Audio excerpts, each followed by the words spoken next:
فرزند زہرا یہ حالات برے ہیں۔ کاشانۂ بصیرت ایک ایسا مکمل یوٹیوب چینل جس پر محروم بصارت کے لیے بالخصوص اور تمام افراد کے لیے بالعموم سینکڑوں کی تعداد میں اسلامی کتب دستیاب ہیں۔ لہذا گزارش ہے کہ آپ اپنی ذمہ داری نبھاتے ہوئے کاشانۂ بصیرت کو سبسکرائب کرنے کے ساتھ ساتھ بیل آئیکن کو پریس کیجیے تاکہ آپ علم کے حصول کے ساتھ ساتھ مذہب اہل بیت کی اشاعت میں بھی اہم کردار ادا کرتے رہیں۔ کاشانۂ بصیرت، کاشانۂ بصیرت، کاشانۂ بصیرت۔ فرزند زہرا یہ حالات برے ہیں۔ اعوذ باللہ من الشیطان اللعین الرجیم، بسم اللہ الرحمن الرحیم۔ السلام علیکم، یہ کاشانۂ بصیرت کا یوٹیوب چینل ہے جس سے میں آپ سے مخاطب ہوں، اور ہم پڑھ رہے ہیں عظیم الشان کتاب کلام امیر المومنین علیہ السلام شرح نہج البلاغہ، اور اس کی 6 جلد ہمارے زیر مطالعہ ہے، اور خطبہ ہے 159، خطبہ نمبر 159 ہم پڑھیں گے انشاءاللہ۔ پیج نمبر ہے 181۔ آئیے شروع کرتے ہیں۔ وَمِن خُطْبَةٍ لَهُ علیہ السلام يُبَيِّنُ فِيهَا حُسْنَ مَعَامَلَتِهِ لِرَعِيَّتِهِ۔ امام اس خطبے میں اپنی ماتحت رعایا کے ساتھ اپنے حسن سلوک سے متعلق گفتگو فرماتے ہیں۔ خطبے کی سند۔ کتاب مصادر نہج البلاغہ میں اس خطبے کے بارے میں سوائے اس کے جو نہج البلاغہ میں موجود ہے کوئی خاص سند نقل نہیں ہوئی ہے، لیکن نہج البلاغہ کے بعد تالیف ہونے والی کتابوں میں اس خطبے کو نہج البلاغہ سے لیا گیا ہے، جن میں سے علامہ مجلسی کی کتاب بحار الانوار کی 34ویں جلد میں صفحہ نمبر 210 میں اس خطبے کا ذکر ہے۔ اب ہے ہیڈنگ خطبہ ایک نگاہ میں۔ امام اس خطبے میں ایک نفیس نکتے کی طرف اشارہ کرتے ہوئے فرماتے ہیں کہ میں نے تمہارے تھوڑے سے حسن سلوک اور تمہاری زیادہ بدسلوکی کے مقابل جہاں تک ممکن ہوا تمہارے ساتھ نیک برتاؤ کیا، تمہیں ذلت سے رہائی دلائی اور اندرونی اور بیرونی دشمنوں سے تمہاری حفاظت کی۔ پہلا حصہ، خطبے کا پہلا حصہ شروع ہوتا ہے وَلَقَدْ أَحْسَنْتُ جِوَارَكُمْ، اور ختم ہو رہا ہے البدن من المنکر الکثیری۔ ترجمہ ہے میں تمہارا اچھا ہمسایہ بن کر رہا اور اپنی طاقت بھر تمہاری حفاظت اور نگہداشت کرتا رہا، اور تمہیں ذلت کے پھندوں سے اور ظلم کے بندھنوں سے آزاد کیا۔ یہ صرف تمہاری تھوڑی سی بھلائی کا شکریہ ادا کرنے اور تمہاری بہت سی ایسی برائیوں سے چشم پوشی برتنے کے لیے ہے جو میری آنکھوں کے سامنے اور میری موجودگی میں ہوتی تھی۔ شرح و تفسیر۔ ہمہ جہت حمایت۔ امام اس مختصر سی گفتگو میں مسلمانوں اور اپنے دور حکومت میں جینے والوں کے لیے کی جانے والی اپنی خدمات کی جانب اشارہ کرتے ہیں اور اسے 4 جملوں میں بیان کرتے ہوئے فرماتے ہیں۔ پہلا، وَلَقَدْ أَحْسَنْتُ جِوَارَكُمْ، میں تمہارا اچھا ہمسایہ بن کر رہا۔ یہ ترجمہ ہے اس کا۔ اچھی ہمسائیگی سے مراد یہ ہے کہ انسان معاشرے کے دوسرے افراد دوستوں کے ساتھ مسالمت آمیز رویہ اپنائے، ادب، احترام اور حسن سلوک کو ملحوظ رکھے اور ناشائستہ برتاؤ کو برداشت کرے، اس طرح ان میں رہے کہ اس کا وجود دوسروں کے لیے امن و سکون کا باعث ہو۔ امام کی زندگی بالخصوص آپ کے دور حکومت کی تاریخ کے مطالعے سے پتہ چلتا ہے کہ آپ ہر موقع پر لوگوں کے ساتھ نرمی اور محبت سے پیش آتے تھے، یہاں تک کہ راتوں کو یتیموں اور بیواؤں کی خبر گیری کیا کرتے تھے اور اپنے ہاتھوں سے انہیں غذا پہنچایا کرتے تھے، یتیموں سے پیار کرتے تھے، بیواؤں کو دلاسا دیتے تھے، غمزدہ لوگوں سے ہمدردی کا اظہار کرتے تھے، مخالفوں کے ساتھ اچھا سلوک کیا کرتے تھے اور دشمنوں سے اور دوستوں سے بہت محبت کیا کرتے تھے۔ خلیفہ ثالث کا دور اس کے بالکل برعکس تھا، وہ لوگوں سے سختی کے ساتھ پیش آتے تھے، یہاں تک کہ حضرت ابو ذر، عمار یاسر اور حضرت عبداللہ بن مسعود جیسے بزرگان دین پر بھی رحم نہیں کیا، اور جیسا کہ ہم جانتے ہیں کہ حضرت ابو ذر کو نہایت غصے کے ساتھ بہت بری آب و ہوا والے علاقے کی جانب بدر کر دیا۔ جہاں وہ اس دنیا سے کوچ کر گئے۔ خلیفہ کے اطرافیوں یا خود خلیفہ نے عمار یاسر کو خلیفہ کے دور کی لاقانونیت پر معمولی سا اعتراض کرنے کے پاداش میں اتنا زد و کوب کیا کہ وہ فسق، ایک بیماری جس میں فوتے بڑھ جاتے ہیں، میں مبتلا ہو گئے اور ان کی ایک پسلی بھی ٹوٹ گئی۔ اور قرآن کے معروف قاری اور حافظ عبداللہ ابن مسعود کو بھی یوں بے رحمانہ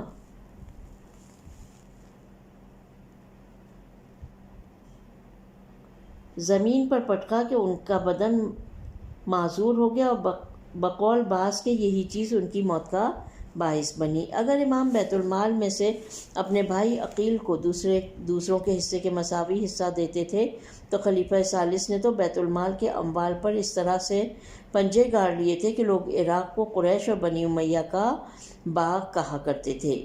امام لوگوں کے حق میں اپنی دوسری خدمت کے بارے میں فرماتے ہیں، ترجمہ: میں اپنی طاقت بھر تمہاری حفاظت اور نگہداشت کرتا رہا۔ امام عالی مقام کا یہ جملہ اس جانب اشارہ ہے کہ میں نے خدا کی اطاعت اور بندگی کے راستے میں جن نما اور انسان نما شیطانوں سے تمہاری حفاظت کی اور دشمنوں کے گزند سے تمہیں محفوظ رکھا۔ لوگوں کی ذلت کی بیڑیوں اور ظلم و اسیری کی زنجیروں سے آزادی دلانے کے سلسلے میں امام اپنی تیسری اور چوتھی خدمت کے بیان میں فرماتے ہیں، میں نے تمہیں، ترجمہ پڑھ رہی ہوں میں نے تمہیں ذلت کے پھندوں سے اور ظلم کے بندھنوں سے آزاد کرایا۔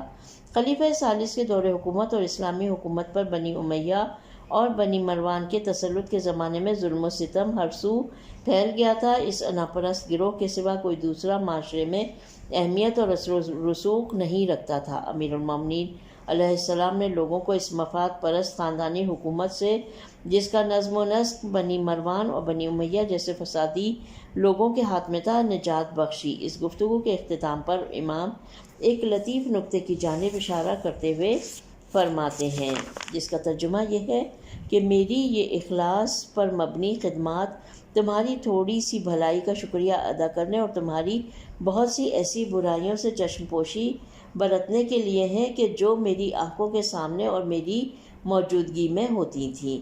در حقیقت امام یہ کہنا چاہتے ہیں کہ تم لوگوں نے میری کوئی خدمت نہیں کی کہ میرا تمہارے ساتھ روا رکھا گیا حسن سلوک شکر گزاری کے طور پر ہو، بلکہ تم لوگوں نے جو مشکلات اور پریشانیاں میرے لیے پیدا کی وہ بہت زیادہ ہیں۔ اس لیے اگر میں نے تمہارے لیے کوئی خدمت انجام دی ہے تو وہ خدا کی خاطر اور الہی ذمہ داری کی ادائیگی تھی۔ اس تفسیر کے مطابق امام کے جملے میں المنکر الکثیر کے الفاظ امام کے مقابل لوگوں کی نافرمانی، سرکشی اور بے وفائی کی جانب اشارہ ہے، لیکن نہج البلاغہ کے بعض شارحین نے انہیں منکرات، برے اعمال اور گناہوں کے معنی میں لیا ہے، اور پھر اس مشکل میں پھنس گئے کہ یہ کیسے ہو سکتا ہے کہ لوگ وسیع پیمانے پر منکرات کے مرتکب ہوں اور امام انہیں منع نہ کریں۔ اور انہوں نے جواب میں کہا کہ امام ان منکرات سے منع کرنے پر قادر نہیں ہے جنہوں نے انسان کے اندر جڑیں پکڑ لی ہوں، یا اگر منع کرنا بھی چاہتے تو بہت بڑی برائی کا باعث بن جاتا۔ لیکن جیسا کہ کہا گیا، منکر سے مقصود وہ چیز نہیں ہے جو ان شارحین نے سمجھا ہے، تاکہ اس کے نتیجے میں مذکورہ اشکال پیش آئے اور پھر اس کا جواب دینے کی ضرورت پڑے۔ البریل قلیلی کے قرینے سے پتہ چلتا ہے کہ اس سے مقصود وہ برائیاں، نافرمانیاں اور بے وفائیاں ہیں جو لوگوں نے امام کے ساتھ کیں۔ اسی سے مشابہ معنی نہج البلاغہ کے دوسرے خطبوں میں دکھائی دیتا ہے۔ امام خطبہ نمبر 97 میں فرماتے ہیں، ترجمہ: امتیں ہمیشہ اپنے حکمرانوں کے ظلم سے خائف رہی ہیں، لیکن میں اپنے پیروکاروں کے ظلم سے خائف ہوں۔ یہاں پر خطبہ نمبر 159 اختتام پذیر ہوتا ہے، اور ہم پڑھیں گے پیج نمبر 185 پر خطبہ نمبر 160۔ آئیے کہ اس کو شروع کرتے ہیں۔ بسم اللہ الرحمن الرحیم۔ ومن خطبۃ لہ علیہ السلام، یہ امام کا وہ خطبہ ہے جس میں امام نے مختلف مطالب کو بیان کیا ہے۔ خطبے کی سند، اس خطبے کی سند میں یہ کہا گیا ہے، زمخشری متوفی سن 538 قاف نے، جو کہ سید رضی رحمۃ اللہ علیہ کے 1 صدی بعد گزرے تھے، اس خطبے کے کچھ حصے کو اپنی کتاب ربیع الابرار میں کچھ اختلاف کے ساتھ نقل کیا ہے۔ اس سے پتہ چلتا ہے کہ انہوں نے اس خطبے کو نہج البلاغہ کے علاوہ کسی دوسرے ماخذ سے لیا ہے۔ مصادر نہج البلاغہ جلد 2 اور پیج نمبر ہے 373۔ اب ہے ہیڈنگ خطبہ ایک نگاہ میں۔ اس وسیع اور طولانی خطبے میں مختلف مطالب پر بحث کی گئی ہے جو کہ مجموعی طور پر خدا کی معرفت اور خود سازی جیسی قیمتی تعلیمات پر مشتمل ہے، اور اسے 5 حصوں میں خلاصہ کیا جا سکتا ہے۔ پہلا حصہ، اس میں خدا کی عظمت اور اس کے اسماء اور صفات کے بیان کے ساتھ اس کی حمد و ثنا کی جا رہی ہے۔ دوسرا حصہ، اس میں رجا اور امید کی، جو کہ انسان کی سعادت کے ارکان میں سے ایک ہے، حقیقت کے بارے میں گفتگو ہے۔ تیسرا حصہ، اس میں پیغمبر اکرم صلی اللہ علیہ وسلم اور دوسرے انبیاء کرام جیسے حضرت موسیٰ، حضرت داؤد اور حضرت عیسیٰ علیہ السلام کی صفات، گفتار اور کردار کے چند گوشوں کو، جو کہ سبھی کے لیے نمونہ عمل ہو سکتے ہیں، بیان کیا گیا ہے۔ چوتھا حصہ، اس میں امام ایک بار پھر پیغمبر اکرم کی صفات کے بیان کی جانب آتے ہیں، ایسی صفات کے جنہیں تمام لوگوں کے لیے نمونہ عمل ہونا چاہیے۔ پانچواں حصہ، اس حصے میں جو کہ آخری حصہ ہے، امام علی مقام اپنی سادہ طرز زندگی کے بارے میں گفتگو فرماتے ہیں اور خوبصورت ضرب المثل فَإِنْدَ الصَّبَاحِ يَحْمَدُ الْقَوْمُ السَّرَى، صبح کے وقت رات کے راہیوں کو سراہا جاتا ہے، بیان فرماتے ہیں۔ پہلا حصہ، خطبے کا پہلا حصہ شروع ہو رہا ہے امرہ قضاء و حکمت، اور ختم ہو رہا ہے وسمعہ والہن و فکرہ حائرہ۔ ترجمہ، اس کا حکم فیصلہ کن اور حکمت آمیز ہے، اور اس کی خوشنودی امان اور رحمت ہے۔ وہ اپنے علم سے فیصلہ کرتا ہے اور اپنے حلم سے عفو کرتا ہے۔ باراللہ جو کچھ دے کر لے لیتا ہے اور جو کچھ عطا کرتا ہے اور جن مرضوں سے شفا دیتا ہے اور جن آزمائشوں میں ڈالتا ہے، سب پر تیرے لیے حمد و ثنا ہے۔ ایسی حمد جو انتہائی درجے تک تجھے پسند آئے، انتہائی درجے تک تجھے محبوب ہو اور تیرے نزدیک ہر ستائش سے بڑھ چڑھ کر ہو۔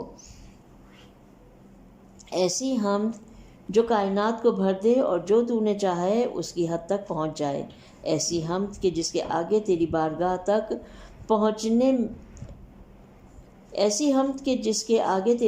تک پہنچنے سے نہ کوئی حجاب ہے اور نہ اس کے لیے کوئی بندش۔ ایسی حمد کہ جس کی گنتی نہ کہیں پر ٹوٹے اور نہ اس کا سلسلہ ختم ہو۔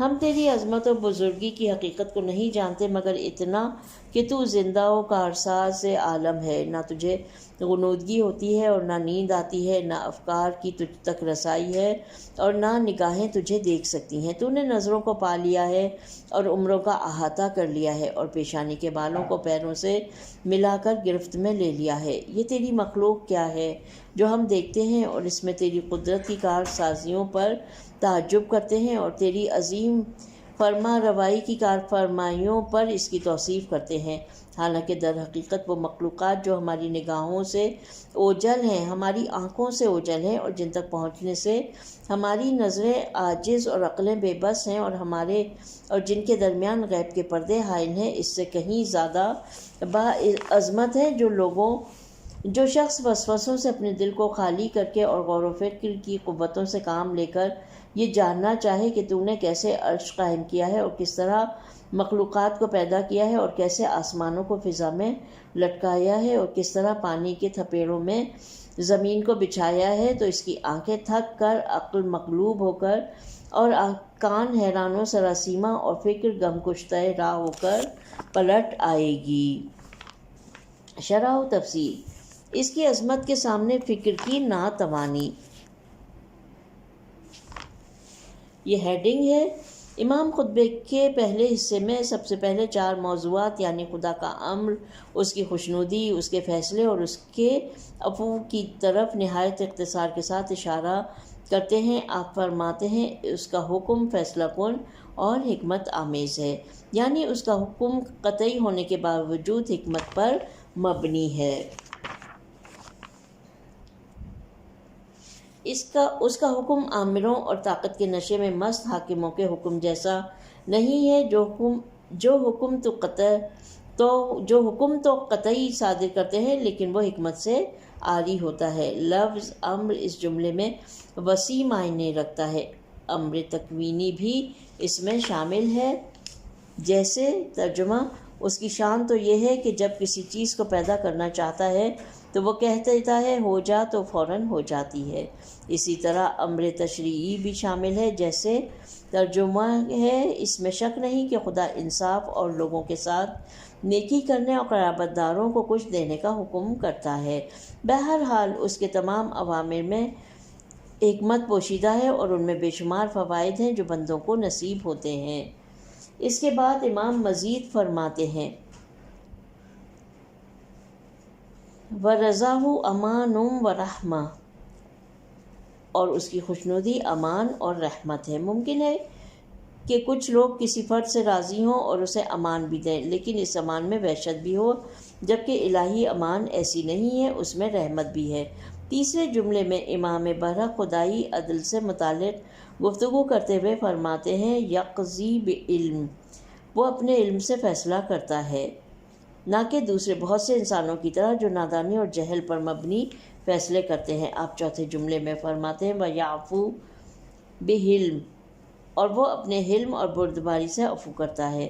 جی ہاں، اس کا عفو اس کے حلم کے ساتھ مرکب ہے، اور وہ اگر کسی کو معاف کر دے تو اسے سزا نہیں دیتا، برعکس ایسے انسانوں کے جن کی طبیعت اگر مہربانی پر مائل ہو تو معاف کر دیتے ہیں، اور کبھی طیش میں آ کر معاف کیے ہوئے لوگوں کو سزائیں دیتے ہیں۔ اس کے بعد امام ان صفات چہارگانوں کو بیان کرنے کے بعد خدا کی حمد و ستائش کی طرف بڑھتے ہیں۔ امام کے اس کلام میں لفظ حمد 8 بار تکرار ہوا، اور امام نے ہر بار اس کے لیے ایک خاص وصف کے ساتھ ذکر کیا ہے۔ چنانچہ آپ فرماتے ہیں بارہلا جو کچھ دے کر لے لیتا ہے اور جو کچھ عطا کرتا ہے اور جن مرضوں سے شفا دیتا ہے اور جن آزمائشوں میں ڈالتا ہے، سب پر تیرے لیے حمد و ثنا ہے۔ یہ اس بات کی طرف اشارہ ہے کہ میں ہر حال میں تیری حمد و ثنا کرتا ہوں، کیونکہ میں جانتا ہوں کہ بھلائی اور سعادت تیری ہی جانب سے ہے۔ تو اگر کوئی نعمت عطا کرتا ہے تو یہ تیری کریمی کا تقاضا ہے، اور اگر نعمت لے لے تو یہ مجھ پر تیری عنایت کہلائی جائے گی۔ اگر سلامتی اور عافیت دیتا ہے تو یہ سعادت ہے، اور اگر تو مجھے بیماری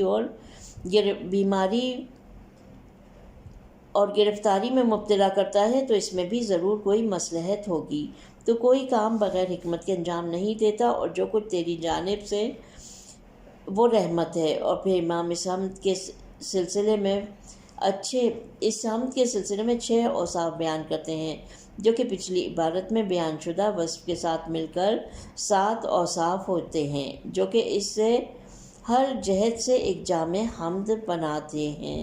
امام علی مقام خدا کی بارگاہ میں عرض کرتے ہیں، ترجمہ، ایسی حمد جو انتہائی درجے تک تجھے پسند آئے اور انتہائی درجے تک تجھے محبوب ہو، اور تیرے نزدیک ہر ستائش سے بڑھ چڑھ کر ہو۔ ایسی حمد جو کائنات کو بھر دے اور جو تو نے چاہا ہے اس کی حد تک پہنچ جائے۔ ایسی حمد کہ جس کے آگے تیری بارگاہ تک پہنچنے سے نہ کوئی حجاب ہے اور نہ اس کے لیے کوئی بندش۔ ایسی حمد کہ جس کی گنتی نہ کہیں پر ٹوٹے اور نہ اس کا سلسلہ ختم ہو۔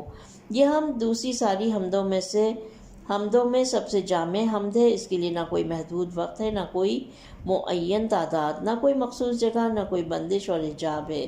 یہ پورے زمان و مکان میں سما جاتی ہے اور اللہ کی بارگاہ میں پہنچ جاتی ہے۔ یہ سب سے اعلیٰ حمد ہے۔ اس کے علاوہ یہ اس جہت سے بھی جامع ہے کہ عافیت اور بلاؤں پر بھی اس کی حمد ہے، اور چھیننے اور عطا کرنے پر بھی حمد ہے۔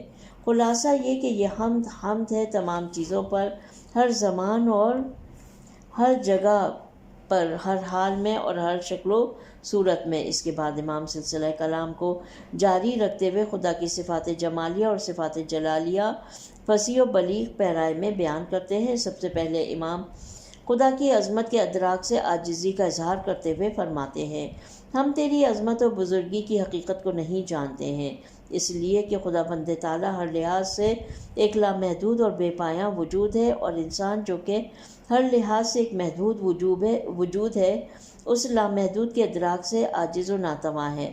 البتہ کہیں یہ نہ سمجھا جانے لگے کہ اس بات کا مطلب یہ ہوا کہ خدا کی معرفت اور شناخت سرے سے ناممکن ہے۔ اس لیے امام بلا فاصلہ صفات ثبوتیہ اور صفات سلبیہ میں سے 8 صفات کے توسط سے خدا کی اجمالی معرفت کے بیان کی جانب آتے ہیں اور فرماتے ہیں، اگرچہ ترجمہ ہے، اگرچہ ہم تیری ذات کی حقیقت کے ادراک پر قدرت نہیں رکھتے، مگر اتنا کہ تو زندہ و کارساز عالم ہے، نہ تجھے غنودگی ہوتی ہے اور نہ نیند آتی ہے، جس کے نتیجے میں تو اپنے بندوں سے غافل ہو جائے۔ امام عالی مقام مزید فرماتے ہیں، نہ افکار کی تجھ تک رسائی ہے اور نہ نگاہیں تجھے دیکھ سکتی ہیں، تو نے نظروں کو پا لیا ہے اور عمروں کا احاطہ کر لیا ہے، اور پیشانی کے بالوں کو پیروں سے ملا کر گرفت میں لے لیا ہے۔ خداوند متعال کی لفظ حی کے ذریعے سے توصیف ظاہری اور مادی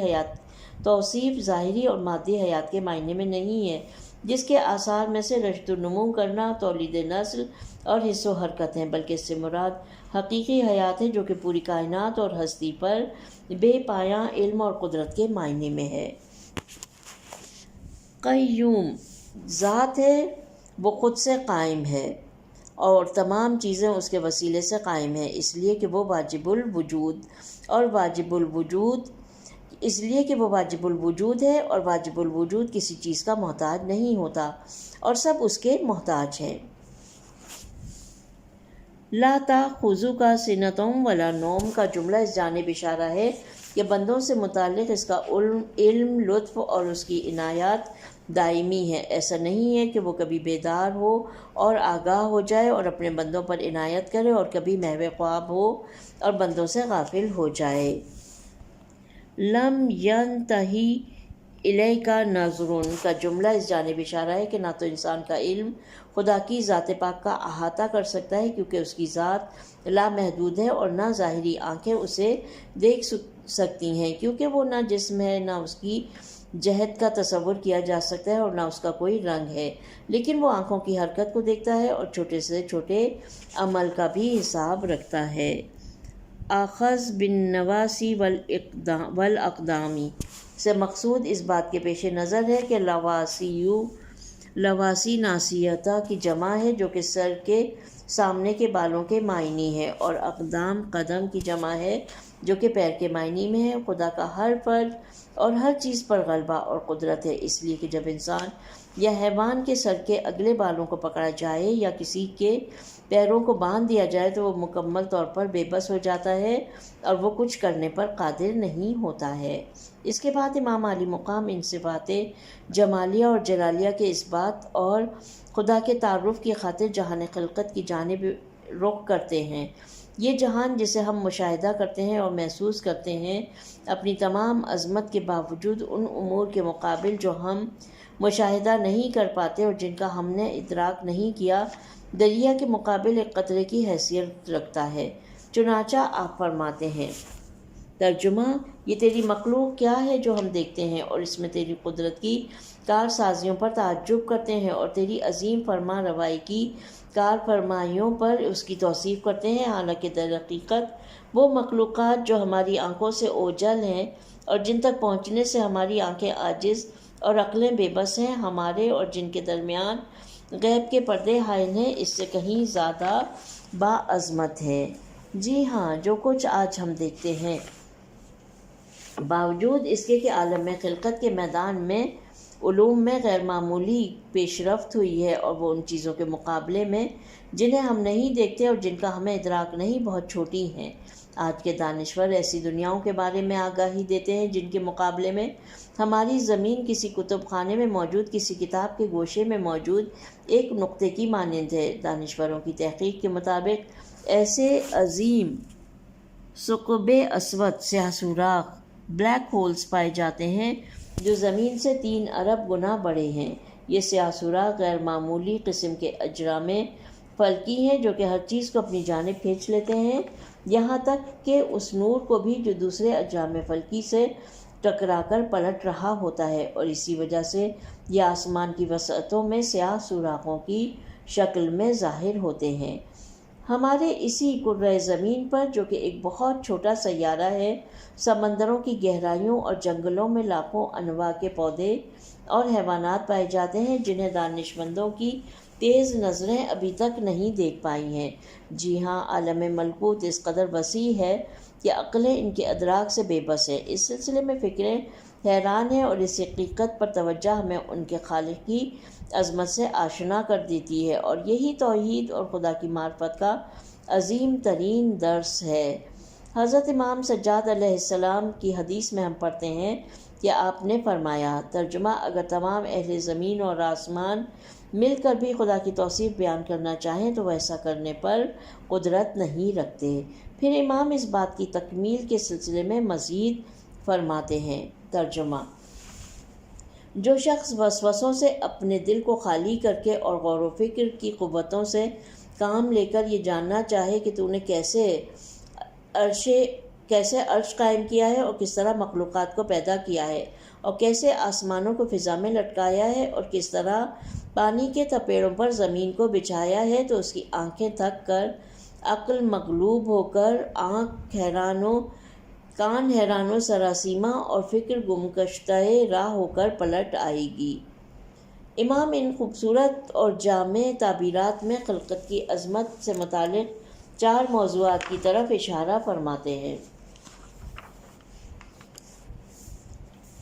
عرش کو قائم کرنا، مخلوقات کو پیدا کرنا، سیاروں کا آسمان میں معلق رہنا، اور پانی کے اوپر زمین کا فرش بچھانا، جن میں سے ہر ایک دوسرے سے زیادہ حیران کن ہے۔ پھر اس کے بعد امام حیرانی کے 4 قسم کے آثار کو بیان کرتے ہیں: آنکھوں کی تھکاوٹ، عقل کا مبہوت ہو جانا، کان کا حیران اور سراسیمہ ہونا، فکر کا سرگرداں ہونا۔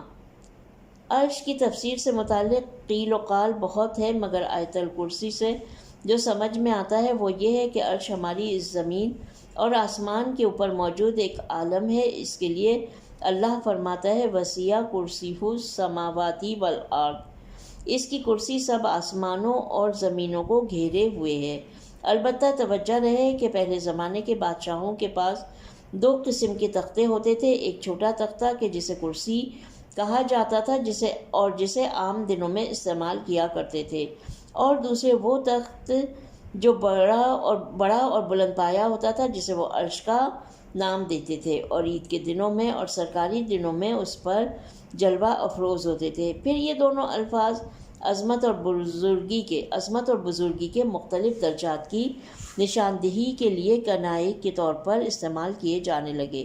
وہ آسمان اور زمین جنہیں ہم شب و روز مشاہدہ کرتے ہیں، قرآن انہیں خدا کی کرسی گردانتا ہے، اس بنا پر اس کا عرش اس سے اعلیٰ ترین مرتبہ ہے۔ اس لحاظ سے ممکن ہے کہ عرش سے مراد عالم ماورائے طبیعت یعنی فرشتوں اور کروبیوں کا عالم ہو، یا پھر اس جہان سے ماورا کوئی دوسرا جہان ہو۔ کیف مددت علی مور الماء عرضک کا جملہ ممکن ہے دحو الارض یعنی پانیوں کے نیچے سے خشکی کے نمودار ہونے کی جانب اشارہ ہو، اس لیے کہ آغاز میں تمام روئے زمین کو پانی نے گھیرا ہوا تھا، جو کہ بتدریج زمین کے شگافوں میں جذب ہو گیا اور پانی کے نیچے سے خشکیاں نمودار ہوئیں۔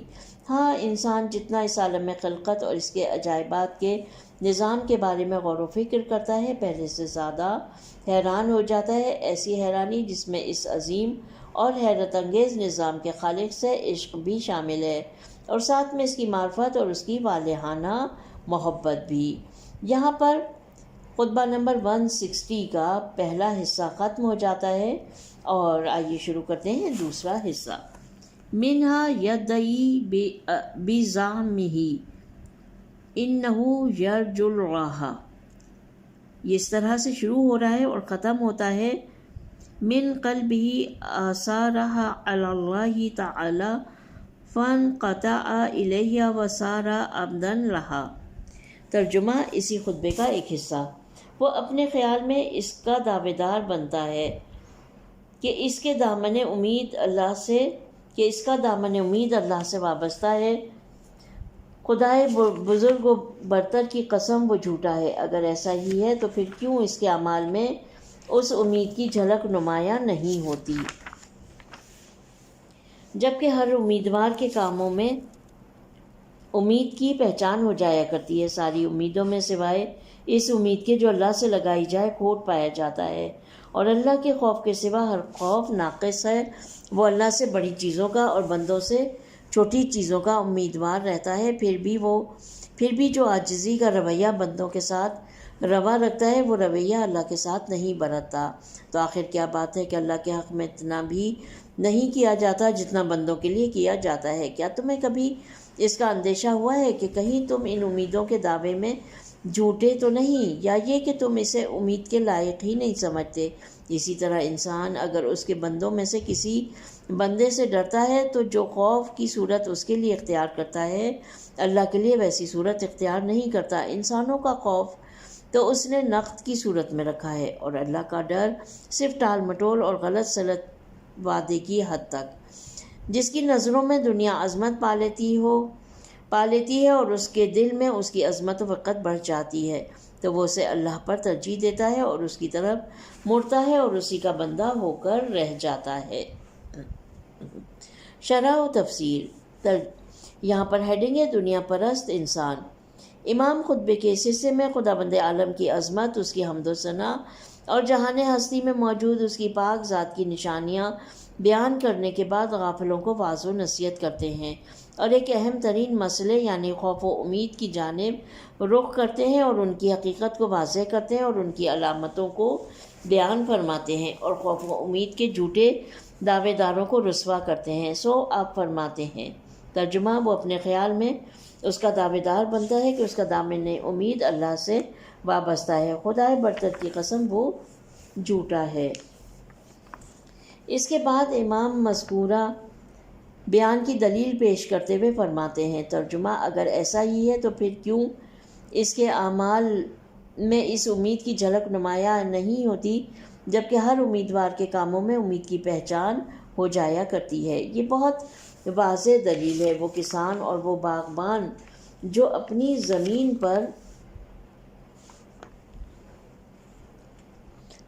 زمین اور باغ سے محصول لینے کی امید رکھتا ہے، وہ پابندی سے آبیاری کرنے، آفتوں کو دور کرنے اور ضروری وسائل کی فراہمی میں مصروف رہتا ہے اور پودوں کی پرورش کرتا ہے۔ اگر کوئی باغبان اور کسان ایسی امید کا دعویٰ کرے اور اپنے گھر بیٹھے رہے اور کسی کام کو ہاتھ نہ لگائے، سب جانتے ہیں کہ یہ ایک جھوٹی امید ہے۔ خدا کے لطف کی امید رکھنا اس وقت سچی امید ہے کہ جب اس کے ساتھ خدا کی اطاعت اور اس کی خوشنودی کی خاطر اقدام بھی ہو۔ حضرت امام جعفر صادق علیہ السلام سے منقول ایک حدیث میں ہم پڑھتے ہیں، آپ کی خدمت میں عرض کیا گیا کہ کچھ لوگ گناہ کے پیچھے جاتے ہیں اور کہتے ہیں ہمیں خدا کے لطف اور مہربانی کی امید ہے۔ آپ نے فرمایا وہ جھوٹ بولتے ہیں، وہ امید نہیں رکھتے۔ جو کسی چیز کا امیدوار ہوتا ہے اس کی کھوج میں جاتا ہے، اور جو کسی چیز سے خوف کھاتا ہے اس سے گریز کرتا ہے۔ اس کے بعد امام سلسلہ کلام کو جاری رکھتے ہوئے خوف اور امید کے اصل مرکز کو بیان کرنے کی غرض سے فرماتے ہیں، ترجمہ ہے: ساری امیدوں میں سوائے اس امید کے جو اللہ سے لگائی جائے کھوٹ پایا جاتا ہے، اور اللہ کے خوف کے سوا ہر حاصل ہونے والا خوف ناقص ہے۔ اس بات کی دلیل واضح ہے، اس لیے کہ ہر بھلائی کا منبع خدا کی ذات ہے۔ اس کے سوا جو کوئی کار خیر انجام دینا بھی چاہے تو اس کی مدد کے توفیل ہی انجام دے سکتا ہے، اور اس بنا پر ہمیں چاہیے کہ اسی سے وابستہ رہیں اور اس کی رحمت کے امیدوار رہیں۔ دوسروں سے کار خیر کا صدور بھی اس کی مدد کے بغیر ممکن نہیں، جیسا کہ قرآن میں اشارہ ہوتا ہے، ترجمہ: بغیر اذن خداوندی وہ اپنی ان باتوں سے کسی کو ضرر نہیں پہنچا سکتے تھے۔ یہ صحیح ہے کہ خدا نے ہی بندوں کو عمل میں آزادی دے رکھی ہے، لیکن یہ آزادی اس کی ذات پاک سے قدرت کو سلب نہیں کرتی، لہٰذا ہمیں فقط اسی کی ذات سے امید لگانی چاہیے اور اسی کے فرمان کی مخالفت سے ڈرتے رہنا چاہیے۔ اس کے بعد امام ایک اور اہم نقطے کی جانب توجہ دلاتے ہیں، اور وہ لوگوں کے اعمال میں خوف اور امید کے سلسلے میں موجود تضاد ہے۔ جب بھی کبھی چھوٹے سے مسئلے کے بارے میں کسی فرد سے امید ہو تو نہ جانے کتنی طرح سے اس کے سامنے خضوع و خشوع کا اظہار کیا جاتا ہے، اور جب کسی سے ذرا برابر بھی خوف محسوس ہو تو ہر طرح سے احتیاط برتتے ہیں، جبکہ اہم امور میں خدا سے امید رکھنے کے موقع پر اور بڑے مسائل سے خوف کے موقع پر مناسب رد عمل ظاہر نہیں کرتے۔ چنانچہ امام فرماتے ہیں، ترجمہ: وہ اللہ سے بڑی چیزوں کا اور بندوں سے چھوٹی چیزوں کا امیدوار رہتا ہے، پھر بھی جو عاجزی کا رویہ بندوں کے ساتھ روا رکھتا ہے وہ رویہ اللہ کے ساتھ نہیں برتتا۔ امام آگے چل کر اس رویے کی علت سے متعلق گفتگو کرتے ہوئے فرماتے ہیں، آخر کیا بات ہے کہ اللہ کے حق میں اتنا بھی نہیں کیا جاتا جتنا بندوں کے لیے کیا جاتا ہے؟ کیا تمہیں کبھی اس کا اندیشہ ہوا کہ کہیں تم ان امیدوں کے دعووں میں جھوٹے تو نہیں، یا یہ کہ تم اسے امید کے لائق ہی نہیں سمجھتے؟ جو خدا پر اعتقاد رکھتا ہے اور اسے ہر چیز پر قادر سمجھتا ہے وہ یقیناً اس کی رحمانیت، رحیمیت اور اس کے جود و کرم پر بھی ایمان رکھتا ہے۔ یہ ممکن نہیں ہے کہ خدا کی نسبت اس کی امید جھوٹی ہو، یا یہ کہ وہ خدا کو امید کے لائق نہ سمجھتا ہو۔ اگر ہم ان جیسے افکار میں غور و فکر کریں تو ہمیں ان میں توحید سے انحراف واضح طور پر نظر آئے گی۔ در حقیقت مولا کے کلام کا حاصل یہ ہے کہ ہم ایسے افراد کو دیکھتے ہیں جو اگر کسی کے گھر کسی عطا کی امید سے جاتے ہیں تو عجز و انکساری کے ساتھ احترام بجا لاتے ہیں، اس کی تعریف میں کوئی کسر نہیں چھوڑتے اور اپنے آپ کو اس کے فرمان کا تابع دار سمجھتے ہیں، جبکہ اپنی بڑی سے بڑی حاجت کے لیے خانہ خدا میں آتے ہیں تو اس طرح کا اظہار و احترام و احساس فرما برداری ان میں دکھائی نہیں دیتا ہے۔ اس کی وجہ صرف یہ ہے کہ وہ اللہ کی معرفت اور اس کے اوصاف و جمال و جلال کی پہچان کے سلسلے میں ضعیف و ناتواں ہیں۔ اس کے بعد امام رجا یعنی امید سے خوف کی طرف کلام کا رخ موڑتے ہیں اور اس میں مذکورہ موازنے کو پیش کرتے ہوئے فرماتے ہیں، ترجمہ ہے: اسی طرح انسان اگر اس کے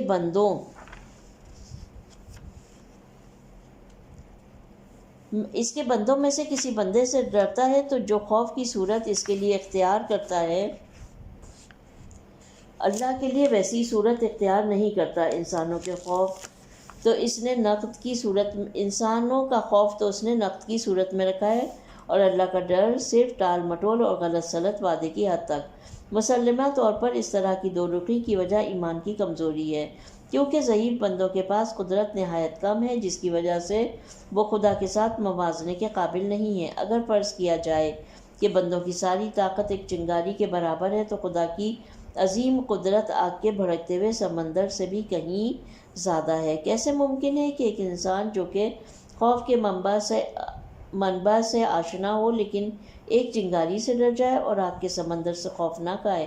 البتہ ممکن ہے کہ اس فرق کا منشا خدا کے لطف و کرم کا حد سے زیادہ امیدوار ہونا اور اس کا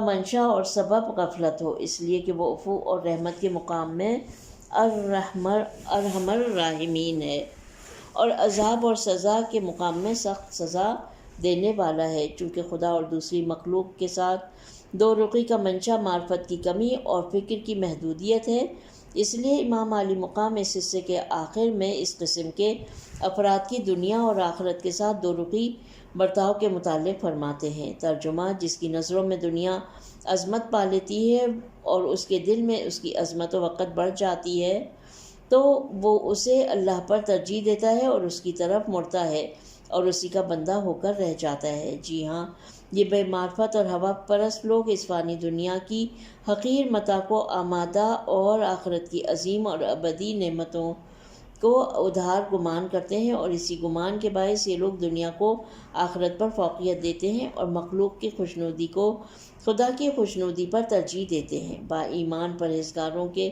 بالکل برعکس کہ جن سے متعلق امام نے خطبہ متقین میں فرمایا ہے، ترجمہ: ان کی نظروں میں خدا اپنی عظمت کے ساتھ جلوہ گر ہے، جس کے نتیجے میں خدا کے سوا ہر چیز ان کی نظروں میں چھوٹی ہے۔ فَانْقَطَعَ عَلَيْهَا وَصَارَ عَبْدًا لَهَا کا جملہ اس حقیقت کی جانب اشارہ ہے کہ آخرکار دنیا پرستوں کا یہ حال ہو جاتا ہے کہ وہ دنیا کی بندگی سے نکل جاتے ہیں اور دنیا کی بندگی خواہشات نفسانی اور شیطان کی بندگی میں داخل ہو جاتے ہیں۔ توحید اور خدا پرستی سے عملی طور پر کنارہ کشی کر کے شرک اور دنیا پرستی کا رخ کر لیتے ہیں۔ دنیا پرستوں کا معاملہ اس حد تک گمبھیر ہو جاتا ہے کہ وہ عمر سعد کی طرح اس بات پر زور دیتے ہیں کہ رے، ایران کا ایک شہر، کہ رے کی حکومت سے، قیامت کے عذاب کے خوف سے اور بہشتی نعمتوں سے لطف اندوز ہونے کی خاطر دستبردار ہونا نقد چیز کو بعد میں ملنے والی چیز سے بدلے کے موافق ہے، اور کوئی بھی عقل مند ایسا معاملہ نہیں کرے گا۔ نقطہ، یہاں پر ایک نقطہ بیان کیا گیا ہے، ہیڈنگ ہے خدا تک رسائی کے دو ذرائع، خوف اور رجا، یعنی سزا کا خوف اور خدا کے لطف و کرم کی امید تقویٰ اور پاکیزگی کی جانب حرکت کے لیے قوی ترین محرک ہیں۔ کوئی بھی فرد ان دو کے بغیر خدا کے تقرب کے آسمان پر پرواز نہیں کر سکتا اور قرب کی قاف کی بلندی تک رسائی نہیں پا سکتا ہے۔ جس طرح امتحان میں کامیابی کے نتیجے کی امید اور ناکامی کا ڈر ایک طالب علم کی تمام طاقتوں کو علوم کے مراحل طے کرنے کے سلسلے میں مجتمع کر دیتے ہیں، اسی طرح معنویت کے راستے کو طے کرنے کے سلسلے میں بھی اس خوف اور امید سے بہرہ مند ہونا ضروری ہے۔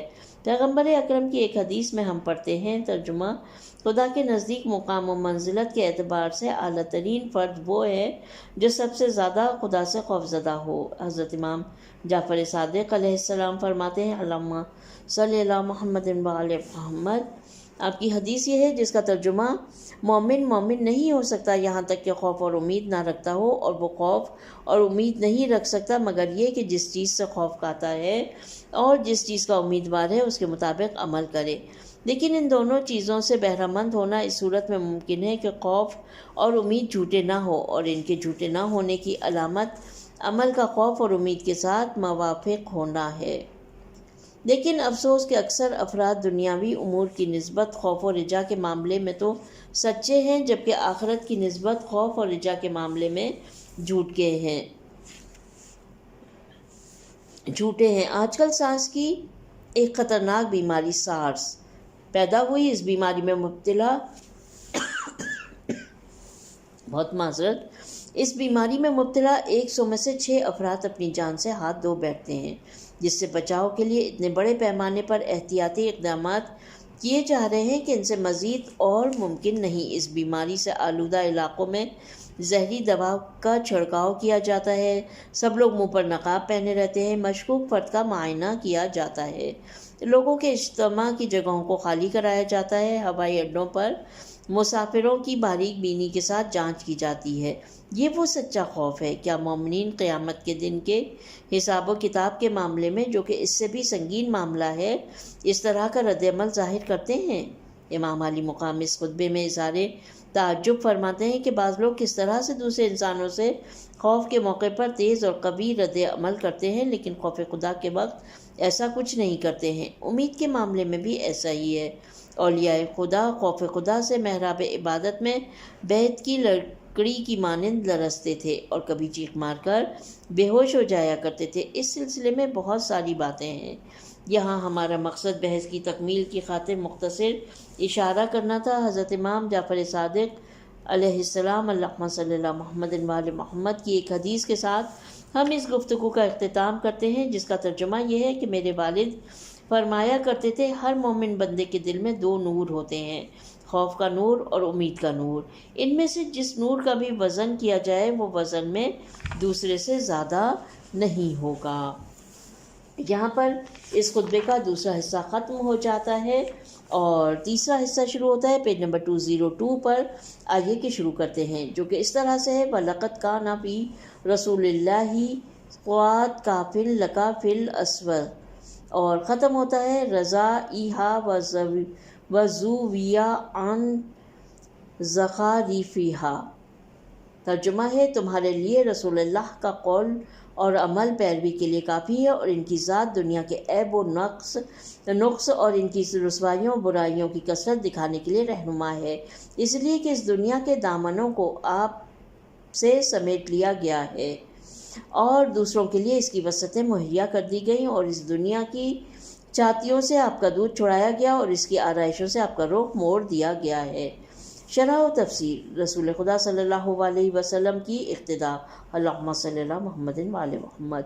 اس خطبے کے گزشتہ حصے کے آخری جملوں میں امام نے دنیا پرستی سے متعلق بیان فرمایا کہ انسان دنیا کے اسیر ہو گئے اور سب کچھ چھوڑ کر دنیا سے چمٹ گئے۔ امام اس گروہ کے لوگوں کو بیدار کرنے کی خاطر گزشتہ انبیاء اور پیغمبر اکرم کی زندگی سے بہت مفید عملی نسخہ پیش کرتے ہیں۔ امام سب سے پہلے رسول خدا کی زندگی سے متعلق فرماتے ہیں، تمہارے لیے رسول اللہ کا قول اور عمل پیروی کے لیے کافی ہے، اور ان کی ذات دنیا کے عیب و نقص اور اس کی رسوائیوں اور برائیوں کی کثرت دکھانے کے لیے رہنما ہے۔ قابل توجہ بات یہ ہے کہ امام یہاں پیغمبر اکرم کو نمونہ عمل اور دلیل قرار دیتے ہیں۔ حقیقت میں ان دو تعبیروں کا نتیجہ ایک ہی ہے، اور وہ یہ کہ اس عظیم پیشوا کی پیروی کرنا اور اپنی ذات کو ان کی زندگی پر منطبق کرنا۔ لیکن معنی کے لحاظ سے ان دونوں کے درمیان فرق پایا جاتا ہے۔ اسفا سے مراد یہ ہے کہ ہم اپنی زندگی کو رسول خدا کی حیات طیبہ کے مطابق ڈھالیں، لیکن دلیل میں اس جانب اشارہ ہے کہ وہ ہمیں اپنی جانب بلاتے ہیں۔ امام اپنی گفتگو کو جاری رکھتے ہوئے مذکورہ بات کی دلیل پیش کرتے ہوئے فرماتے ہیں، ترجمہ، اس لیے کہ اس دنیا کے دامنوں کو آپ سے سمیٹ لیا گیا اور دوسروں کے لیے اس کی وسعتیں مہیا کر دی گئیں، اور اس دنیا کی چھاتیوں سے آپ کا دودھ چھڑایا گیا اور اس کی آرائشوں سے آپ کا رخ موڑ دیا گیا ہے۔ آپ نے اس دور میں زندگی گزاری کہ جس وقت عمرا محلوں میں ناز و نعمت کی پرتعیش زندگی گزار رہے تھے۔ جزیرۃ العرب میں چند بڑے مالدار تھے جن کے پاس زیادہ وسائل موجود تھے، یہاں تک کہ جب آپ کے پاس قدرت و طاقت آ گئی، آپ صلی اللہ علیہ وسلم کے پاس قدرت و طاقت آ گئی اور جنگی غنائم کی آپ کے پاس فراوانی ہوئی، اس وقت بھی آپ نہایت سادہ، فقیرانہ اور زاہدانہ طرز زندگی کے مالک تھے۔ ایسی زندگی پر فخر کیا کرتے تھے اور فرماتے تھے، الفقر فخری۔ اس جملے کا مطلب یہ نہیں کہ حضرت کے پاس ان امور تک رسائی کی قدرت اور توانائی نہ تھی، بلکہ آپ ایسی زندگی کی جانب میلان نہیں رکھتے تھے۔ لہٰذا روایتوں میں ملتا ہے کہ ایک فرشتہ آپ کے پاس آیا اور زمین کے خزانوں کی کنجیاں آپ کو پیش کی اور عرض کی، اے محمد صلی اللہ علیہ وسلم، اللہم صلی اللہ محمد وعلی محمد، یہ زمین کے خزانوں کی کنجیاں ہیں۔ آپ کا پروردگار کہتا ہے کہ خزانہ کھول لو اور جتنا چاہو اس میں سے لے لو، بغیر اس کے کہ میرے نزدیک تمہارے مقام میں کوئی کمی ہو۔ رسول اللہ نے فرمایا، ترجمہ، دنیا اس کا ٹھکانہ ہے جس کا آخرت میں کوئی ٹھکانہ نہیں، اور اس دنیا کے لیے وہی فرد اکٹھا کرتا ہے جو عقل و خرد نہیں رکھتا۔ تو اس فرشتے نے کہا، قسم اس خدا کی جس نے آپ کو مبعوث کیا، میں نے یہی بات چوتھے آسمان پر ایک فرشتے سے اس وقت سنی جب کنجیاں مجھے سونپی گئی تھیں۔ اِذْ قُزْبِزَتْ عَنْهُ أَطْرَافُهَا کی عبارت اس طرف اشارہ ہے کہ پیغمبر اکرم نے دوسرے بادشاہوں کی مانند شہروں اور مملکتوں پر حاکمیت، مالکیت اور سلطنت نہیں رکھتے تھے، اور فاطمہ ان رضائیہا اس جانب اشارہ ہے کہ حضور مختلف قسم کی خوش ذائقہ غذاؤں میں رغبت نہیں رکھتے تھے۔ زویہ ان زخارفیہا کی عبارت اس جانب اشارہ ہے کہ آپ عالیشان مکانات، سواریوں اور رنگ برنگے لباسوں سے دور رہتے تھے۔ بہرحال امام نے دنیا پرستوں کے مقابل بہترین نمونہ عمل کا انتخاب کرتے ہوئے رسول خدا کی سیرت کی جانب اشارہ فرمایا ہے، اور وہ رسول جن کے حالات زندگی ہم پڑھتے ہیں کہ وہ خاک نشین تھے، غلاموں اور ضعیف ترین لوگوں کی سی زندگی گزارتے تھے۔ بعض اوقات تن پر موجود قمیص کے علاوہ کوئی دوسرا لباس نہیں ہوتا تھا۔ اگر اس قمیص کو دھونے کے لیے کہتے تو تن پر پہن کر مسجد جانے کی خاطر دوسرا لباس نہیں ہوتا تھا، یہاں تک کہ اپنی بیٹی فاطمہ سلام اللہ علیہا، اللہم صلی اللہ محمد وعلی محمد، پر اعتراض کرتے تھے کہ کیوں دروازے پر نیا پردہ ڈالا گیا ہے۔ اس سلسلے میں مزید تفصیل خطبے کے اختتام پر بیان کی جائے گی۔ یہاں پر خطبہ نمبر 160 کا تیسرا حصہ بھی ختم ہو جاتا ہے اور یہیں پر ہماری آج کی ریڈنگ بھی ختم ہوتی ہے۔ انشاءاللہ اس حصے کا چوتھا اور پانچواں حصہ ہم اپنی اگلی ریڈنگ میں پڑھیں گے۔ پروردگار عالم سے دعا ہے کہ وہ ہماری اس کوشش کو اپنی بارگاہ میں قبول فرمائے۔ ربنا تقبل منا انک انت السمیع العلیم۔ اپنا بہت خیال رکھیں۔ خدا حافظ۔